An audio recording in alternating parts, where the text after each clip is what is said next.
और दोस्तों, क्या नई शिक्षा नीति से 2030 तक हर बच्चे के लिए शिक्षा सुनिश्चित हो पाएगी? लंबे इंतजार और विचार विमर्श के बाद नई शिक्षा नीति 2020 को भारत सरकार द्वारा लाया गया है, जो भारत की वर्तमान शिक्षा व्यवस्था को देखते हुए एक स्वागत योग्य कदम है। वास्तव में स्वतंत्रता प्राप्ति के लगभग 70 वर्षों के बाद तक हम भारत की शिक्षा नीति को भारत की प्रकृति, संस्कृति एवं प्रगति के अनुरूप बनाने में विफल रहे हैं। ऐसे में स्वतंत्रता के बाद पहली बार कोई शिक्षा नीति बनी है जिसमें समग्रता में भारतीयता का समावेशन देखा जा सकता है। इस दृष्टि से नई शिक्षा नीति 2020 स्वयं में अद्वितीय है। नई शिक्षा नीति 2020 में कई ऐसे महत्वपूर्ण बातें हैं जिनके व्यवहारिक अनुप्रयोग से भारत की शिक्षा को एक नया स्पर्श मिलेगा, जिसके बल पर हम भारतवर्ष को पुनः विश्व गुरु के पद पर आसीन करने की दिशा में अग्रसर होंगे। नई शिक्षा नीति की सबसे बड़ी विशेषता यह है कि इसमें समग्रता की दृष्टि का परिचय दिया गया है। इसमें समग्रता की दृष्टि का परिचय दिया गया है। वास्तव में समग्रता की दृष्टि ही सही अर्थों में भारतीयता की दृष्टि है। इसको सबसे महत्वपूर्ण उदाहरण यह है कि मानव संसाधन विकास मंत्रालय के स्थान पर अब शिक्षा मंत्रालय की संकल्पना प्रस्तुत की गई है। अगर हम प्रतीकात्मक तस्वीर देखें तो सच कहें तो मनुष्य को संसाधन मात्र मान लेना भारतीय दृष्टि नहीं है। भारतीय दृष्टि में मनुष्य एक स्वतंत्र चेता प्राणी है जो संवेदनशील है और केवल उत्पादन का साधन मात्र नहीं है। नई शिक्षा नीति में परंपरागत ज्ञान के पाठ्यक्रमों को साथ साथ व्यवहारिक केंद्र विषयों को भी सम्मान और संतुलन महत्व दिया गया है। अब कला, संगीत, शिक्षा, खेल, योग और सामुदायिक सेवा जैसे सभी विषयों को भी पाठ्यक्रम में शामिल किया जाएगा। इन्हें सहायक पाठ्यक्रम का या अतिरिक्त पाठ्यक्रम नहीं कहा जाएगा। भारतीय परंपरा में शिक्षा और समाज का गहरा संबंध रहा है। समाज के सहयोग से ही भारत में गुणवत्तापूर्ण शिक्षा की एक समृद्ध परंपरा देखी गई है। इस बात का नीति में स्पष्ट समावेशन किया गया है। विद्यालय और समाज के अंत संबंधों को इस नीति ने गहराई से पुनः स्थापित करते हुए शिक्षा को समाज की जिम्मेदारी के रूप में रेखांकित किया है, जो शिक्षा में भारतीयता के अनुगुंज की तरह है। जहां तक बजट के अनुसार कहा जाए तो जीडीपी में 6% शिक्षा पर खर्च करने का अनुमान किया गया था और किया गया भी है। दुनिया के सारे भाषा वैज्ञानिक और अनुसंधान इस तथ्य की पुष्टि करते हैं कि मातृभाषा में ही प्राथमिक शिक्षा सर्वाधिक वैज्ञानिक पद्धति है। फिर भी हम इतने वर्षों से प्राथमिक शिक्षा के माध्यम के रूप में छात्रों पर अंग्रेजी थोपते आ रहे हैं। इस दृष्टि से मातृभाषा में प्राथमिक शिक्षा का व्यवस्था शिक्षा नीति का सबसे सुंदर पक्ष है। इससे भारतीय भाषाओं में शिक्षा का द्वार खुलेगा। कोठारी आयोग से लेकर कई आयोगों और समितियों ने अपनी सिफारिश में जीडीपी सिफारिश में सकल घरेलू उत्पाद का 6% शिक्षा के क्षेत्र में खर्च करने की बात कही थी, लेकिन उसे मूर्त रूप से इसी शिक्षा नीति में दिया गया। अब सरकार ने लक्ष्य निर्धारित किया है कि जीडीपी का 6% शिक्षा में लगाया जाए, जो कि फिलहाल 4.43 4.43% है। अगर हम इसे भी प्रतीकात्मक तस्वीर के रूप में देखें तो परंपरागत भारतीय ज्ञान परंपरा के साथ साथ आधुनिक तकनीकी शिक्षा का अच्छा सामंजस्य इस नवीन शिक्षा नीति में दृष्टिगोचर होता है। ई पाठ्यक्रम क्षेत्रीय भाषाओं में विकसित किए जाएंगे। वर्चुअल लैब विकसित किया जा रहा है। एक राष्ट्रीय शिक्षा टेक्नोलॉजी फोरम NETF भी गठित किया जा रहा है।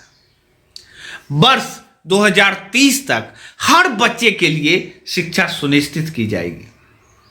कक्षा 6 के बाद से ही वोकेशनल पाठ्यक्रमों को जोड़ने की बात कही गई है।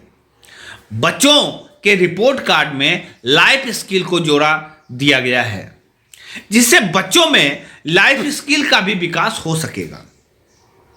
कहीं ना कहीं यह नीति छात्रों को रंटन विद्या से बाहर निकालने की दिशा में एक महत्वपूर्ण बिंदु है। कहीं ना कहीं यह नीति छात्रों को रंटन विद्या से बाहर निकालने की दिशा में एक महत्वपूर्ण बिंदु है। कहने का तात्पर्य यह है कि इस शिक्षा नीति में शिक्षा के सैद्धांतिक पक्षों से अधिक व्यवहारिक पक्षों पर बल दिया गया है। यह कहा गया है कि वर्ष 2030 तक हर बच्चे के लिए शिक्षा सुनिश्चित की जाएगी।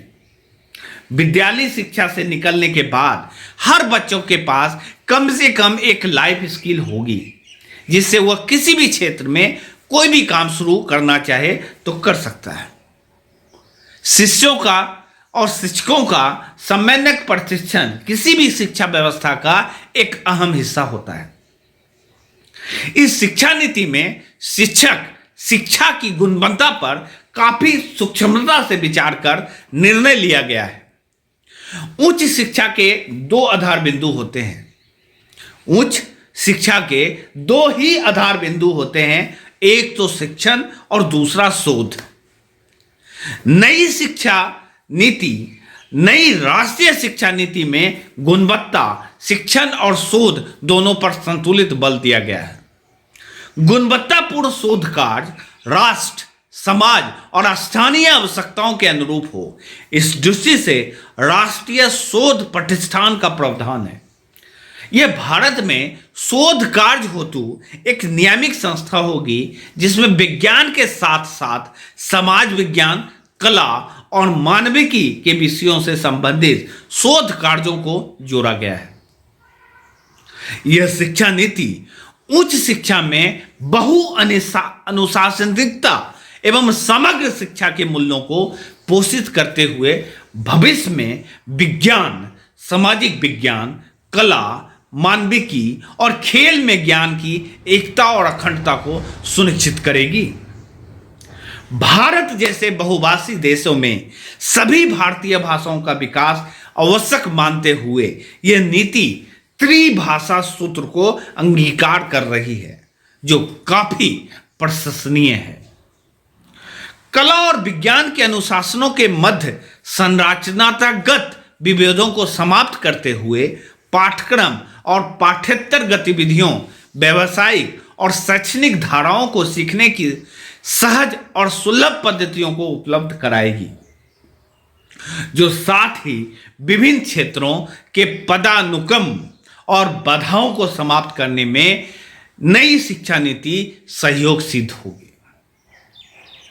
इस शिक्षा नीति में ऑनलाइन शिक्षा पर नई राष्ट्रीय शिक्षा नीति ने काफी सूक्ष्मतापूर्वक विचार कर कई प्रावधान किए हैं, जैसे आधारभूत डिजिटल संरचनाओं का प्रावधान।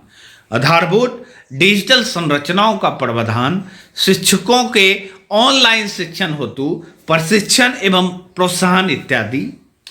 कोरोना काल में वैश्विक परिस्थिति में एक चुनौती के रूप में उभर कर सामने आई है। कोरोना काल वैश्विक परिस्थिति में एक चुनौती के रूप में उभर कर सामने आई है। वैसे में ऑनलाइन शिक्षण का प्रावधान एक दूरदर्शी कदम कहा जाएगा। शिक्षा की नीति में शिक्षा की स्वायत्तता पर भी जोर दिया गया है। नई शिक्षा नीति में शिक्षा का स्वायत्तता पर भी काफी बल दिया गया है। प्रावधानों के अनुसार उस शिक्षा संस्थान को स्वतंत्र समितियों द्वारा पूर्ण शैक्षणिक और प्रशासनिक स्वायत्तता के साथ शासित किया जाना है। पाठ्यक्रम को लचीला बनाने का प्रावधान है ताकि विद्यार्थी अपने सीखने की गति और कार्यक्रम को चयन कर सके। इस चीज को अगर हम प्रतीकात्मक तस्वीर के रूप में देखें तो इस प्रकार जीवन में अपनी प्रतिभा और रुचि के अनुसार छात्र अपने रास्ते चुन सकेंगे। इस प्रकार जीवन में अपनी प्रतिभा और रुचि के अनुसार छात्र अपने रास्ते चुन सकेंगे। शिक्षा नीति का ध्येय यह सुनिश्चित करता है कि कोई भी बच्चा जन्म या पृष्ठभूमि की परिस्थितियों के कारण सीखने और उत्कृष्टता प्राप्त करने का कोई अवसर न खो दे। कोई भी बच्चा जन्म या पृष्ठभूमि की परिस्थितियों के कारण सीखने और उत्कृष्टता प्राप्त करने का कोई अवसर न खो दे। समग्रता में कहा जाए तो नई राष्ट्रीय शिक्षा नीति के माध्यम से भारत की शिक्षा में भारतीयता का सही अर्थों में प्रादुर्भाव हुआ है। सैद्धांतिक और व्यवहारिक शिक्षा के मध्य भौतिकता और आध्यात्मिकता के मध्य परंपरागत मूल्यबोध और आधुनिक तकनीक के मध्य समन्वय की एक सुंदर चेष्टा इस नई शिक्षा नीति में देखी गई है। आध्यात्मिकता के मध्य परंपरागत मूल्यबोध और आधुनिक तकनीकी के मध्य समन्वय की एक सुंदर चेष्टा इस नई शिक्षा नीति में देखी जा सकती है। आवश्यकता है तो इस नई शिक्षा नीति को सम्यक तरीके से व्यवहारिक धरा पर उतारने की आवश्यकता है तो इस नई शिक्षा नीति को सम्यक तरीके से व्यवहारिक धरातल पर उतारने की। इसी के साथ मैं आपसे विदा लेता हूं।